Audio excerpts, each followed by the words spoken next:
Alright, it's day 216 of this honeydew germination experiment. Vine 1 has a lot of new growth. Vine 3 is in the center. Vine 2 is over there and it has some growth there as well. So let's start with vine 2. If we go over here, this new growth is a little misguided, it seems, because this won't even get 2 hours of direct sunlight a day, maybe only an hour. But there's some new growth over here. Take a closer look here. It looks like that's going to be a new vine, and maybe even that and that. So maybe the pruning does do a lot. Here are some other nodes that are regrowing on vine 2. It's very promising at this point. I think those spots there might just be chemical burns. I don't see any mites. Vines 2 and 3 are spilling over the edge. I can reel them back in later. This is vine 3 right here. It's doing really well. Look how dark green the leaves are. There's 2 leaves there right for support, but there's also kind of a new offshoot vine coming out of that node. And there's signs of regrowth here all the way to the bottom. That looks like a failed female melon that never developed on vine 3. And since I pruned away all the leaves, there probably just wasn't enough photosynthesis to carry on with that. This is vine 1. It's the thickest of the 3 vines and the oldest. It's been through a lot. And you can see signs of resprouting at all the nodes where I pruned away old and diseased leaves. So that's very promising. You know, that part once contacted dirt. That's why it's got dirt on it. And there's the first fork here. So the vegetation is very lush now. I hope that fertilizer continues to help produce lots and lots of leaves. This is the oldest and longest part of vine 1. It has resprouting activity at all the nodes. So it's the same with all 3 of these vines. I think the fertilizer is really kicking in and leaf production is in high gear. So all of these leaves look pretty healthy except some of the ones that might have chemical burns because I sprayed too much pesticide. This thing looks a little funny. It's nothing special, just branching off into a petiole to a leaf, but it looks like that was glued on. And I've never quite seen anything like this. This offshoot of vine 1 from the main fork is growing really thick and robust. It's very nice.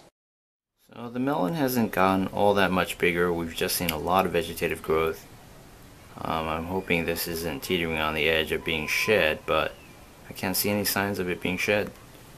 You know, I think this is a winner. It's gonna grow into a full melon as long as this great vegetative growth continues. It's day 220 now, and you can see vine 1 has yet more growth along these bottom nodes close to the pot. In just 4 days the growth has become more apparent. The vine itself is getting thicker now, which is a very good sign, and there are many mature leaves. I'd say there's maybe 50 medium or large sized leaves. You know, the shoot apical meristem is doing fantastic. The vine's thick, and you know, these leaves just look very healthy. I can't see any signs of spider mites. These are very dark green, which is exactly the way they should be. They produced a lot of chloroplasts filled with chlorophyll, and they're busy producing carbohydrates for the plant. And you can see offshoots of new vines here.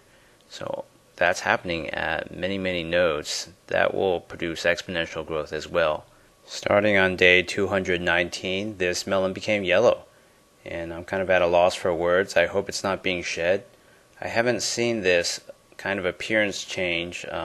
When they're being shed, they turn wrinkled, and this one hasn't done that. And this is part of a new vine offshoot, actually. The stems are very thick, the petioles are thick, the leaves are very green and robust. So I don't see what the problem could be. It sort of seems like a hormonal decision for the entire plant. You know, do we have enough photosynthesis to support the growth of a new melon? I've never had leaves this healthy in the entire project. That's 220 days. I think I have the optimum configuration now. I have 3 vines coming out of a pot that's in the shade against this wall. It doesn't get more than maybe an hour of direct sunlight even in August. That means that the root systems don't get too hot during the day. Plant root systems aren't evolved to deal with potted life, you know, in the wild, in the ground. If you go down, say, 2 to 3 centimeters in depth into the soil, the temperature is pretty constant. You know, it'll be 50 or 60 Fahrenheit, it's pretty cool, maybe around 15 Celsius or something like that. It'll be moist, and that's a temperature that doesn't change throughout the day much. Whereas for a potted plant with sun beating down directly on it, especially if the air temperature is 30 to 40 Celsius, your root systems will basically cook. That happened to this pot when I moved it out onto the balcony early on in this experiment, and that also happened to one of my viewers, D-Real or Dairy High Roller.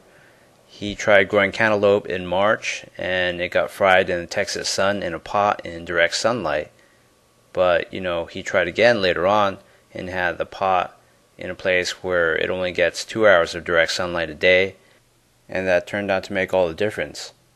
So getting back to vine 3 here, it has several offshoots that are ready to go. This is going to branch in multiple directions and try to produce 100 plus leaves as soon as possible, and that's a good thing.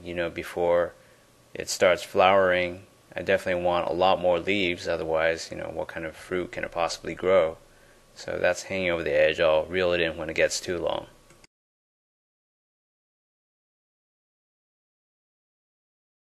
Now that mostly vine 1 has produced so many big leaves, all the water in this water tray is dry. 4 days ago this thing couldn't drain to save its life, and now you have dry roots down there.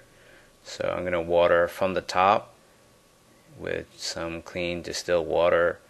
That'll help also to bring the fertilizer that's sort of in the top portion of the soil down into the bottom half. And also some of it will wash out too into this water tray.